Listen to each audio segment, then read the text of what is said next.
ಮೈಸೂರಿನ ಸುಯೇಜ್ ಫಾರಂನಲ್ಲಿ ಬೆಂಕಿ ಅವಘಡ, ಸುಟ್ಟು ಕರಕಲಾದ ಪ್ಲಾಸ್ಟಿಕ್ ತ್ಯಾಜ್ಯ. ನಗರದ ವಿದ್ಯಾರಣ್ಯಪುರಂನಲ್ಲಿರುವ ದೊಡ್ಡ ಕಸ ಸಂಗ್ರಹಣಾ ಘಟಕ ಈ ಸುಯೇಜ್ ಫಾರಂ. ಕಸದ ರಾಶಿಗೆ ಬಿದ್ದ ಬೆಂಕಿ ನಂದಿಸಲು 40ಕ್ಕೂ ಅಧಿಕ ಅಗ್ನಿಶಾಮಕ ದಳದ ಸಿಬ್ಬಂದಿಯಿಂದ ಯತ್ನ. ಪ್ಲಾಸ್ಟಿಕ್ ತ್ಯಾಜ್ಯದ ಬೆಂಕಿಯಿಂದ ಸುತ್ತುವರೆದ ವಿಷಕಾರಕ ದಟ್ಟ ಹೊಗೆ, ಸ್ಥಳೀಯರಲ್ಲಿ ಭಯದ ವಾತಾವರಣ. ತ್ಯಾಜ್ಯ ನಿರ್ವಹಣೆ ಕಾರ್ಮಿಕರಿಗೆ ತೊಂದರೆ ಕೊಡಲು ಈ ಕೃತ್ಯ ನಡೆದಿರಬಹುದಾ? ಶಾಸಕ ಶ್ರೀವತ್ಸ ಪ್ರಶ್ನೆ.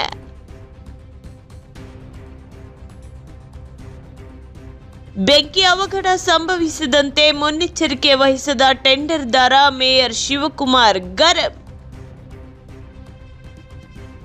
ಸ್ವಚ್ಛನಗರಿ, ಸುಂದರನಗರಿ, ಮೈಸೂರಿನ ಕಸ ಸಂಗ್ರಹಣಾ ಘಟಕವಾದ ಸುಯೇಜ್ ಫಾರಂಗೆ ಬೆಂಕಿ ಬಿದ್ದಿದ್ದು, ಸುತ್ತಮುತ್ತಲಿನ ಪ್ರದೇಶವನ್ನೆಲ್ಲ ಪ್ಲಾಸ್ಟಿಕ್ ಸುಟ್ಟ ಹೊಗೆ ಆವರಿಸಿದೆ. ಅತಿ ಕೆಟ್ಟ ವಾಸನೆಯಿಂದ ಭಯಭೀತರಾದ ಸುತ್ತಮುತ್ತಲಿನ ಬಡಾವಣೆಯ ಜನ ಭಯದಲ್ಲೇ ಕಾಲ ಕಳೆಯುವಂಥ ಸ್ಥಿತಿ ನಿರ್ಮಾಣವಾಗಿದೆ. ಮೈಸೂರಿನ ವಿದ್ಯಾರಣ್ಯಪುರಂನಲ್ಲಿರುವ ಸುಯೇಜ್ ಫಾರಂನ 5ರಿಂದ 6 ದೊಡ್ಡ ಕಸದ ರಾಶಿಗೆ ಬೆಂಕಿ ಬಿದ್ದಿತ್ತು. ಬೆಂಕಿಯ ಕೆನ್ನಾಲಿಗೆಗೆ ಪ್ಲಾಸ್ಟಿಕ್ ತ್ಯಾಜ್ಯ ಹೊತ್ತಿ ಉರಿದಿದೆ. ಇದರಿಂದ ದಟ್ಟ ಹೊಗೆ ಇಡೀ ನಗರವನ್ನೇ ಆವರಿಸಿದೆ. ಅಗ್ನಿಶಾಮಕ ದಳದ 40ಕ್ಕೂ ಅಧಿಕ ಸಿಬ್ಬಂದಿಗಳಿಂದ ಬೆಂಕಿಯನ್ನ ಹತೋಟಿಗೆ ತರಲು ಇನ್ನಿಲ್ಲದ ಪ್ರಯತ್ನ ನಡೆಸಿದ್ದಾರೆ. ಬೆಂಕಿ ತಗಲಿ 2 ದಿನಗಳಾದರೂ ಸಹ ಪ್ಲಾಸ್ಟಿಕ್ ಸುಟ್ಟ ವಿಷಕಾರಕ ಹೊಗೆ ಇಡೀ ಪ್ರದೇಶದಲ್ಲಿ ಆವರಿಸಿದೆ. ಮತ್ತೆಲ್ಲಾದರೂ ಬೆಂಕಿ ಕಾಣಿಸಿಕೊಳ್ಳಬಹುದೆಂಬ ಕಾರಣಕ್ಕೆ ಅಗ್ನಿಶಾಮಕ ದಳದ ಸಿಬ್ಬಂದಿ ಅಂತಿಮ ಕ್ಷಣದವರೆಗೂ ಸ್ಥಳದಲ್ಲೇ ಮೊಕ್ಕಾಂ ಹೂಡಿದರು. ಇನ್ನು ಸ್ಥಳಕ್ಕೆ ಭೇಟಿ ಕೊಟ್ಟ ಮೈಸೂರು ಮಹಾನಗರ ಪಾಲಿಕೆ ಆಯುಕ್ತರಾದ ಶೇಖ್ ತನ್ವೀರ್ ಆಸಿಫ್ ಮಾತನಾಡಿ, ಪಾಲಿಕೆಯ ಹಿರಿಯ ಅಧಿಕಾರಿಗಳು ಭೇಟಿ ನೀಡಿ ಪರಿಶೀಲನೆ ನಡೆಸಿದ್ದಾರೆ. ಕೂಡಲೇ ಈ ಕಸದ ಸಮಸ್ಯೆಯನ್ನು ಬಗೆಹರಿಸಲಾಗುವುದು ಎಂದಿದ್ದಾರೆ. ಇನ್ನು ಕಸದ ರಾಶಿಗಳಿಗೆ ಬೆಂಕಿ ಬಿದ್ದ ವಿಚಾರ ತಿಳಿದ ಸ್ಥಳೀಯ ಬಿಜೆಪಿ ಶಾಸಕ ಶ್ರೀವತ್ಸ ಮಾತನಾಡಿ, ತ್ಯಾಜ್ಯ ನಿರ್ವಹಣೆ ಮಾಡುತ್ತಿದ್ದ ಕಾರ್ಮಿಕರು ಇಬ್ಬಾಗವಾಗಿದೆ. ಸ್ಥಳೀಯರನ್ನು ತೆಗೆದು ಬೇರೆಯವರನ್ನು ಸೇರಿಸಿಕೊಂಡಿದ್ದಾರೆ. ಆ ಕೆಲಸಗಾರರಿಗೆ ತೊಂದರೆ ಕೊಡುವ ಉದ್ದೇಶದಿಂದ ಬೆಂಕಿ ಅವಘಡ ಸೃಷ್ಟಿಸಿದ್ರ ಎಂಬುದನ್ನು ತನಿಖೆ ಮಾಡಬೇಕಿದೆ ಎಂದಿದ್ದಾರೆ. ಇಲ್ಲ, ಅದು ಕಸ ಸಂಗ್ರಹಣೆ ಆಗಿದ್ದ ಜಾಗದಲ್ಲಿ ಬೆಂಕಿ ಬಿದ್ದಿದೆ ಅನ್ನೋದಾದರೆ, ನಾವು ಹಿಂದೆನೇ ಒಂದು ತಿಂಗಳಿಂದನೇ ಲೆಟ್ರ್ ಕೊಟ್ಟಿದ್ದೀನಿ ಕಾರ್ಪೊರೇಷನ್ ಕಮಿಷನರ್ ಅವ್ರಿಗೆ. ಏನಂದರೆ, ಒಳಗಡೆ ಏನು ಬೈಫರ್ಕೇಷನ್ ಮಾಡ್ತಾರೆ, ಪ್ಲಾಸ್ಟಿಕ್ಕು ಅದು ಇದು ಬೇರೆ ಬೇರೆ ಮಾಡುವವರ ಒಂದು ಗುಂಪಿದೆ, ಅಲ್ಲಿ 2 ಗುಂಪು ಆಗಿದೆ ಅನ್ನೋದು ಕಿವಿಗೆ ಬಂದಿತ್ತು.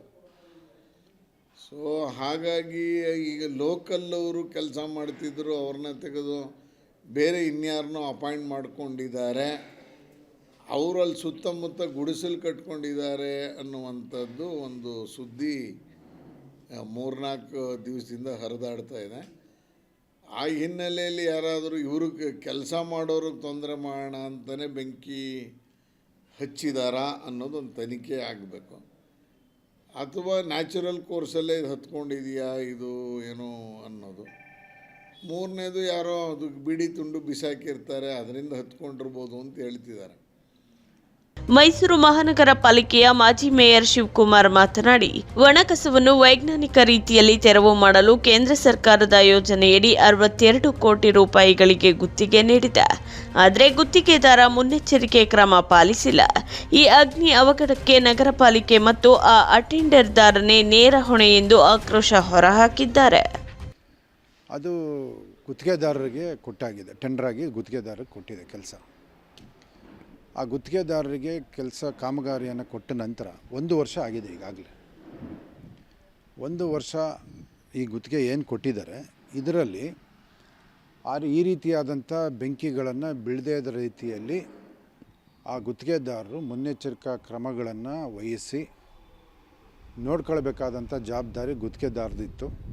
ಮತ್ತು ಆ ಗುತ್ತಿಗೆದಾರರಿಗೆ ಯಾವ ರೀತಿಯಾದಂಥ ಟರ್ಮ್ಸ್ ಆ್ಯಂಡ್ ಕಂಡೀಷನ್ಸ್ಗಳನ್ನು ಹಾಕಿ ಕಾಮಗಾರಿ ಮಾಡಲಿಕ್ಕೆ ಕೊಟ್ಟಿರ್ತಕ್ಕಂಥ ಅಧಿಕಾರಿಗಳು ಅದನ್ನು ಮಾನಿಟ್ರ್ ಮಾಡಬೇಕಾಗಿದ್ದಂಥದ್ದು, ಅದನ್ನು ಸೂಪರ್ವೈಸಿಂಗ್ ಮಾಡಬೇಕಾಗಿರ್ತಕ್ಕಂಥ ಜವಾಬ್ದಾರಿಯೂ ಕೂಡ ಅಧಿಕಾರಿಗಳ ಮೇಲಿತ್ತು. ಮತ್ತು ಇದರ ಮಧ್ಯ ಇವರು ಇದನ್ನು ತೆರವುಗೊಳಿಸಬೇಕಾದ್ರೆ ಯಾವ ರೀತಿಯಲ್ಲಿ ಇದನ್ನು ತೆರವುಗೊಳಿಸಬೇಕು ಅಂತಕ್ಕಂಥದ್ದನ್ನು ಟರ್ಮ್ಸ್ ಆ್ಯಂಡ್ ಕಂಡೀಷನ್ಸ್ ಎಲ್ಲ ಹಾಕಿರ್ತಾರೆ. ಮತ್ತು ಇದಕ್ಕೆ ಪೊಲ್ಯೂಷನ್ ಕಂಟ್ರೋಲ್ ಬೋರ್ಡಿಂದನೂ ಕೂಡ ಎನ್ ಒ ಸಿಯನ್ನು ಕೊಟ್ಟಿದ್ದಾರೆ ಇದನ್ನು ತೆರವುಗೊಳಿಸೋಕ್ಕೆ. ಅವರು ಎನ್ ಒ ಸಿ ಕೊಡುವಾಗಲೂ ಕೂಡ ಇದನ್ನು ಈ ರೀತಿ ಬೆಂಕಿಗಳಿಗೆ ಅವಘಡ ಆಗಬಾರ್ದು ಅಂಥೇಳಿ ಅದು ಅವ್ರದ್ದೇ ಆದಂಥ ಕೆಲವು ನಿಯಮಗಳನ್ನು ಪಾಲಿಸ್ಕೊಂಡು ಹೋಗಬೇಕು ಅಂತಕ್ಕಂಥ ನಿಯಮಗಳನ್ನು ಕೂಡ ಕೊಟ್ಟಿದ್ದಾರೆ. ಮತ್ತು ಮೈನಿಂಗ್ ಡಿಪಾರ್ಟ್ಮೆಂಟಿಂದನೂ ಕೂಡ ಇದಕ್ಕೆ ಎನ್ ಒ ಸಿಯನ್ನು ಕೊಟ್ಟಿದ್ದಾರೆ, ಅವ್ರದ್ದೇ ಆದಂಥ ನಿಯಮಗಳನ್ನು ಅಳವಡಿಸಿಕೊಟ್ಟಿದ್ದಾರೆ. ಇವರು ಈ ಕಾಮಗಾರಿಯನ್ನು ಮಾಡಬೇಕು, ಅದನ್ನು ವಿಲೆಯನ್ನು ಸೈಂಟಿಫಿಕ್ಕಾಗಿ ಮಾಡಬೇಕು ಅಂತೇಳಿರೋದು ವೈಜ್ಞಾನಿಕವಾಗಿ. ಆ ವೈಜ್ಞಾನಿಕವಾಗಿ ಮಾಡೋದೇನೆಂದರೆ ಹಸಿ ಕಸವನ್ನು ಗೊಬ್ಬರ ಮಾಡೋ ಅಂಥದ್ದು, ಒಣ ಕಸವನ್ನು ಮರುಬಳಕೆಗೆ ಅಂದರೆ ಸಿಮೆಂಟ್ ಫ್ಯಾಕ್ಟ್ರಿ ಈ ಥರ ಕಡೆಗೆ ಅದನ್ನು ಪ್ರೋಸೆಸ್ ಮಾಡಿ ಕಳಿಸೋ ಅಂಥದ್ದಕ್ಕೆ ಈ ಟೆಂಡ್ರ್ ಕೊಟ್ಟಿರ್ತಕ್ಕಂಥದ್ದು. ಇವರು 1 ವರ್ಷ ಆದರೂ ಕೂಡ ಇವತ್ತು ಮತ್ತೆ ಇಲ್ಲಿಗೆ ಬೆಂಕಿ ಬಿದ್ದಿದೆ ಅಂದರೆ ಇವರು ಬೆಂಕಿ ಬೀಳದ ರೀತಿಯಲ್ಲಿ ಅದಕ್ಕೆ ಮುಂಜಾಗ್ರತಾ ಕ್ರಮಗಳನ್ನು ಯಾಕೆ ವಹಿಸಲಿಲ್ಲ?